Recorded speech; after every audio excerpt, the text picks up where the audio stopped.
Salut, c'est David le Toulousain. Aujourd'hui, je suis super excité à te présenter les 3 astuces de pro pour gérer tes tableaux croisés dynamiques dans Excel. Les astuces vont révolutionner la façon dont tu vas analyser tes données. Est-ce que tu es prêt à passer d'un statut de bricoleur à un expert sur Excel? Imagine-toi devenir la référence Excel à ton bureau pourrait résoudre les problèmes Excel en un éclair. Dans cette vidéo explosive, je te révèle les 3 façons de faire qui vont transformer tes tableaux dynamiques Excel de véritables œuvres d'art. Excel, un fichier Excel, une œuvre d'art? T'exagères pas un petit peu là? Astuce numéro 1, utiliser la fonction grouper pour organiser tes données comme un pro. Imagine que tu as le fichier Excel suivant. Tu as un nom et prénom et l'âge des personnes. Tu veux regrouper ce fichier en différentes tranches d'âge. Tu veux savoir combien de personnes dans telle tranche d'âge. Exactement comme ce fichier ici.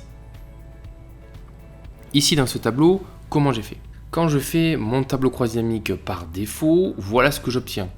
L'âge de la personne et le nombre de personnes qui ont cet âge. Ici, il y a 2 personnes qui ont l'âge de 54 ans. Mais ce que je souhaite, c'est maintenant regrouper ces personnes en groupes de tranches d'âge. Alors j'ai une option intéressante. Je fais clic droit sur le tableau croisé et j'ai l'option grouper. Et ici, je peux dire à Excel, je veux commencer l'âge à 37 ans, je veux le finir à 87 et je veux faire des groupes de 20. Et je fais OK et là, super, il m'a déjà fait les groupes et il m'a compté le nombre de personnes qui correspondent à ces groupes. Ensuite, je peux changer les paramètres. Si je veux maintenant faire des groupes de tranches de 15 ans, par exemple, j'ai cette possibilité-là. Pas mal celle-là, non? Allez, laisse-moi un gros like sous la vidéo et puis on passe à la deuxième. Astuce numéro 2, maintenez la largeur des colonnes de votre tableau croisé dynamique une bonne fois pour toutes. Je m'explique. Si je travaille avec ce tableau croisé dynamique et que je mets en forme, moi j'aime bien avoir de l'espace. Si j'ai de l'espace à droite, je vais élargir mes colonnes. Voilà, là je trouve que c'est lisible. Je centre tout. Voilà, là j'ai mon tableau. Je vais pouvoir le lire et l'exploiter. Et puis il arrive que je fasse une mise à jour dans mon tableau source. Je veux pouvoir mettre à jour mon tableau croisé dynamique. Qu'est-ce que je fais? Je fais clic droit, actualiser. Et là, mince, mes colonnes se resserrent à nouveau. Alors j'en ai marre de toujours refaire ce travail. J'ai une possibilité ici, si j'annule, d'aller sur les propriétés du tableau croisé dynamique. Je viens sur la ligne d'en-tête, je fais les clics droits et je clique sur Options du tableau croisé dynamique. Dans l'option, j'ai un onglet qui s'appelle Disposition à côté d'Affichage et je peux décocher Ajuster automatiquement la largeur des colonnes lors de la mise à jour. Je fais OK et maintenant, quand je fais Actualiser, mes cellules et mes colonnes gardent la taille que je leur avais donnée avant. Mais c'est une astuce de maniaque ça. La colonne elle reste bien droite, ça bouge pas.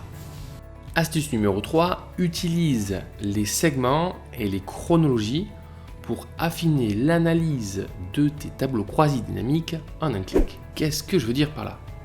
Ici, si tu te retrouves avec un nombre de commandes par région, alors tu auras peut-être envie de savoir quelles sont les commandes qui sont issues du premier trimestre, par exemple, du premier semestre ou de toute l'année. Et tu as ici le moyen, avec une chronologie, de pouvoir filtrer tes données et celles-ci sont automatiquement à jour dans ton tableau. Alors comment on fait ça? Je me positionne sur mon TCD, je viens dans Analyse de tableau croisé dynamique, je clique sur cette petite flèche Insérer une chronologie, tout simplement. Je sélectionne ensuite le champ date qui correspond et je fais OK. J'ai devant moi une chronologie qui s'affiche et je peux ainsi filtrer mes données en fonction de ce champ-là. Alors si je veux montrer que les éléments du mois, des 6 premiers mois, je vais aller de janvier à juin et mon tableau se met à jour automatiquement. Pour avoir des segments, je fais la même chose. Je fais insérer ici segment et je vais prendre par exemple la région.